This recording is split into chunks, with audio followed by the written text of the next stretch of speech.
அகினியின் சொந்தங்கள் அனைவருக்கும் வணக்கம். இன்றைக்கு தொழிலாளர் தினம். அனைத்து தொழிலாளர்களுக்கும் தொழிலாளர் தின வாழ்த்துக்களை தெரிவித்துக் கொண்டு இன்றைக்கு தென்னிலங்கை அரசியல் பரபரப்பாக மாறி இருக்கிறது. இதுல பார்க்க வேண்டிய விஷயம் என்னன்னு சொல்லி சொன்னால், அனுர அரசாங்கத்துக்கு பாரிய தலைவிடி ஒன்று விழுந்திருக்கிறது. அடுத்த கட்டமாக இலங்கையினுடைய முன்னாள் ஜனாதிபதி ரணில் விக்ரமசிங்க அவர்கள் விசாரணைக்கு உட்படுத்தப்பட்ட பின்னர் பல ரகசியங்களை வெளியிட்டதோட பல உண்மை சம்பவங்களை வெளியிட்டிருக்கிறார். அந்த உண்மை என்ன என்ற விஷயம் சம்பந்தமாகவும் பார்க்க போறோம். அடுத்ததாக இஸ்லாமிய பயங்கரவாதிகள் இலங்கை மீது தாக்குதலை மேற்கொள்ளக்கூடிய சாத்தியக்கூறு இருப்பதாக கூட பல அரசியல்வாதிகள் சொல்லி இருக்கிறார்கள். அதனுடைய பின்புலம் என்ன, எதற்காக அவர் அந்த சொற்பிரயோகத்தை பாவித்திருக்கிறார், நிச்சயமாக இலங்கை மீது அந்த தாக்குதல் நடத்தப்படுமா என்பது தொடர்பாகவும் பார்க்க போறோம். அடுத்ததாக பாகிஸ்தானுக்கும் இலங்கைக்கும் இடையிலான முரண்பாடு அல்லது அந்த விரிசல் அதிகரித்து காணப்படுகிறது. உடனடியாக பாகிஸ்தான் பல அதிரடி நடவடிக்கைகளை எடுத்திருக்கிறது. அது என்ன விஷயம் என்று பார்க்க போறோம். இன்றைக்கு அனுர அரசாங்கத்துக்கு எதிராக பல அரசியல்வாதிகள் அல்லது எதிர்கட்சிகள் போர்க்கொடி தூக்கி இருந்தாலும் தற்போதைய இந்த தேர்தல் காலங்களிலே சூடு பிடித்திருக்கின்ற அந்த விடயங்கள், பேசு பொருளாக மாறி இருக்கின்ற அந்த விடயங்கள் தற்போது இந்த நாட்டு மக்களுக்கு எதனை உணர்த்த போகிறது என்பது தொடர்பாகத்தான் பார்க்க போகிறோம். இலங்கை ஜனாதிபதி அனுரகுமார் திசாநாயக்க அவர்களும் இந்திய பிரதமர் நரேந்திர மோடி அவர்களும் 7 ஒப்பந்தங்களிலே கைச்சாத்திட்டார்கள். அந்த 7 ஒப்பந்தங்களும் என்ன என்ன என்று குறிப்பிட்டிருந்தாலும் அதனுடைய முழு விவரங்களை இன்றைக்கு இலங்கை அரசாங்கமோ இந்தியா அரசாங்கமோ வெளியிடாத ஒரு நிலைமை காணப்படுகிறது. அதிலே அப்படி ஏன் அவர்கள் அந்த ஒப்பந்தத்துல கைச்சாத்திட்டு அந்த 7 ஒப்பந்தங்கள் தொடர்பான விவரங்களையும் எதற்காக வெளியிடவில்லை, அதுல அப்படி என்னதான் முக்கியமான விஷயங்கள் பொதிந்திருக்கிறது என்கின்ற ஒரு மர்மம் இன்றைக்கு பலர் மத்தியில கேள்வியாக மாறி இருக்கிறது. இதுல அடுத்ததாக பார்க்க வேண்டிய விஷயம் என்று சொல்லி சொன்னால், இந்தியாவுக்கும் பாகிஸ்தானுக்கும் இடையிலான முறுகல் நில சற்று அதிகரித்த பின்னர் அல்லது இரு நாடுகளுக்கும் இடையிலான ஏற்கனவே இரு நாடுகள் முரண்பாடான நாடுகளாக இருந்திருக்கிறார்கள். கீரியும் பாம்பும் போன்றது ஒரு இலையிலே அவர்கள் இருந்து வந்திருக்கிறார்கள். இது உலகறிந்த உண்மை. அதே நேரத்தில் தான் இந்தியாவிலே இடம்பெற்ற அந்த பயங்கரவாத தாக்குதலுக்கு அடுத்ததாக இரு நாடுகளுக்கும் இடையிலான அந்த முரண்பாடு என்றுமில்லாதவாறு அதிகரித்திருக்கிறது. அந்த முரண்பாட்டுக்கும் இலங்கைக்கும் என்ன சம்பந்தம் இருக்கிறது என்றும் அதுல பார்க்க வேண்டிய முக்கியமான விடயமாக இருக்கிறது. இந்திய இலங்கை பாதுகாப்பு ஒத்துழைப்பு ஒப்பந்தத்தின் மூலமாக இலங்கைக்கு பல நெருக்கடிகள் ஏற்பட போகிறது. இன்றைக்கு பாகிஸ்தான் தீவிரவாதிகளை வைத்து இலங்கை மீது தாக்குதலை நடத்தக்கூடும் அல்லது பாகிஸ்தான் எடுத்திருக்கின்ற இந்த அதிரடி நடவடிக்கைகள் இலங்கைக்கு எப்படியான பாதகமான சூழ்நிலையை ஏற்படுத்த போகிறது என்பது தொடர்பாக எல்லாம் பலர் தங்களுடைய கருத்துக்களை வெளியிட்டு வருவதா அவதானிக்கக்கூடியதாக இருக்கிறது.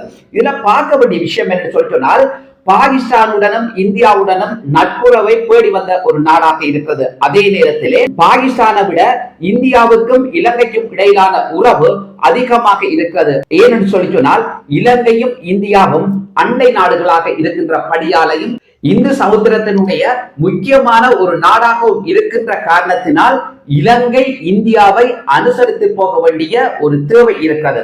இதுல இன்னும் ஒரு முக்கியமான விஷயம் என்னன்னு சொல்லி சொன்னால், இலங்கையும் இந்தியாவும் ஏற்படுத்திக் கொண்ட அந்த பாதுகாப்பு ஒப்பந்தத்தின் மூலமாக நிச்சயமாக இலங்கை பாகிஸ்தானுடன் பல எதிர்ப்புகளை சந்திக்க வேண்டிய நிலைமை ஏற்பட்டிருக்கிறது. ஏன்னு சொல்லி சொன்னால், இதுவரை காலமும் நடுநிலை வகித்து வந்த இலங்கை பாகிஸ்தானுக்கும் இந்தியாவுக்கும் இடையிலான இந்த பிரச்சனை ஏற்பட்ட பிறகு இந்தியாவுக்கு சார்பாக செயற்பட வேண்டிய ஒரு நிலைமைக்கு வந்திருக்கிறது. ஏன்னு சொன்னா, அதுதான் அந்த பாதுகாப்பு ஒப்பந்தத்துல கைச்சாத்திட்டபடியாத்தான் இந்த நிலைமை இலங்கைக்கு வந்திருக்கிறது.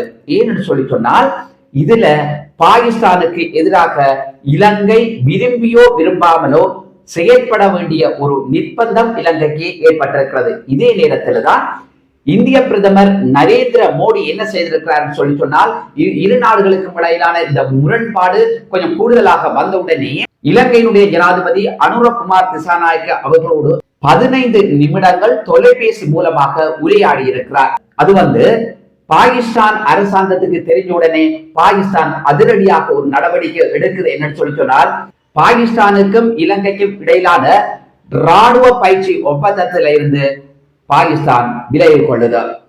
அதன் அர்த்தம் என்று சொல்லி சொன்னால், நாங்கள் உங்களுக்கு ஆதரவாக இருக்க மாட்டோம், நீங்கள் இந்தியாவுடன் சேர்ந்து செயற்படுவதனால் நாங்கள் விலகிக் கொள்கிறோம் என்கின்ற ஒரு முக்கியமான செய்தியை பாகிஸ்தான் அரசு இலங்கை அரசாங்கத்துக்கு சொல்லி இருக்கிறது.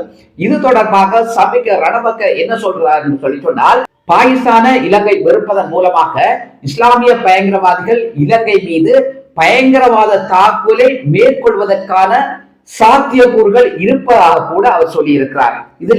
இது நடக்குமா நடக்காதா என்று பார்க்க வேண்டிய விஷயமும் முக்கியமானதாக இருக்கிறது. ஏன் சொன்னால், இதற்கு முன்னர் இந்த நாட்டிலே பயங்கரவாத தாக்குதல் நடைபெற்றிருக்கிறது. உங்களுக்கு தெரியும், ஈசப் கொண்டு தாக்குதல் நடைபெற்றிருக்கிறது. அதை யார் நடத்தி இருக்கிறோம் என்று பார்த்தால், அதுவும் இஸ்லாமிய ஒருவர் தான் அந்த தாக்குதலை நடத்தி இருக்கிறார். அதுக்கு பிரதான காரணமாக இருந்து நடத்தி இருக்கிறார்.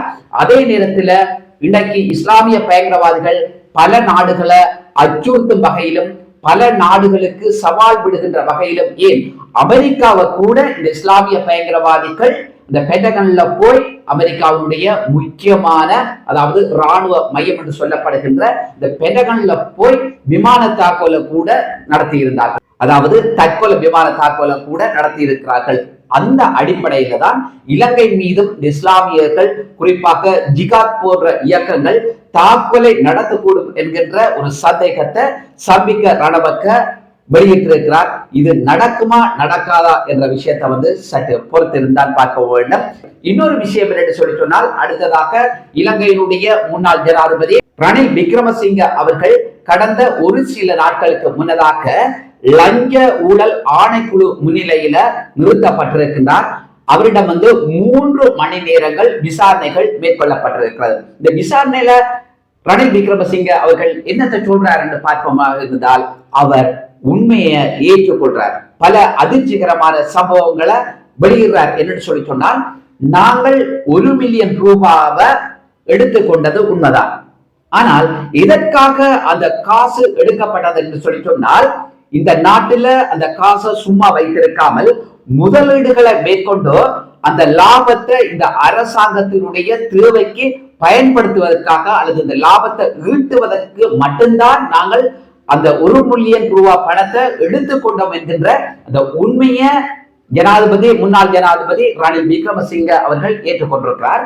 இதுல ரணில் அந்த உண்மையை ஏற்றுக்கொள்ளாவிட்டால் அவருக்கு இன்னும் பாரதூரமான விசாரணைகள் மேற்கொள்ளப்படும் என்ற அந்த விஷயம் ஏற்கனவே ரணிலுக்கு தெரியும். ஏனென்றால் ரணில நரி என்று சொல்லுவினோம், அந்த நரிக்கு பல தந்திரங்கள் இருக்கும் என்றெல்லாம் சொல்லுவினோம். அந்த ரீதியில தான் ரணில் விக்ரமசிங்கவை பொறுத்தவரையில அவர் பழுத்த ஒரு அரசியல்வாதியாக இருக்கிறார். அதேத்தில் அவருடைய காய் நகர்த்தல்கள் எல்லாமே வித்தியாசமாக இருக்கிறது. அவருக்கு இந்த விஷயம் ஒரு புதிய விஷயமாக இருக்காது. இருந்தபடியால அவர் இந்த உண்மையை ஏற்றுக்கொண்டிருக்கிறார்.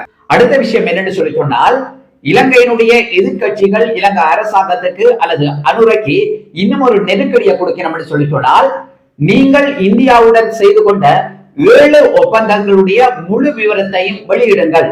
எதற்காக நீங்க அந்த விவரத்தை வெளியிடாம இருக்கிறீர்கள் என்கின்ற அந்த கேள்வியை எழுப்பி இருக்கிறார். அதுல இலங்கையில ஜனாதிபதி அனுரகுமார் திசாநாயக்க ஏற்கனவே ஒரு விஷயத்தை சொல்லி இருக்கிறார். இந்தியா அந்த தகவலை வெளியிடாத வர நாங்கள் கடைசி வரையும் அந்த தகவலை வெளியிட மாட்டோம் என்ற அந்த உண்மையை சொல்லி இருக்கிறார்.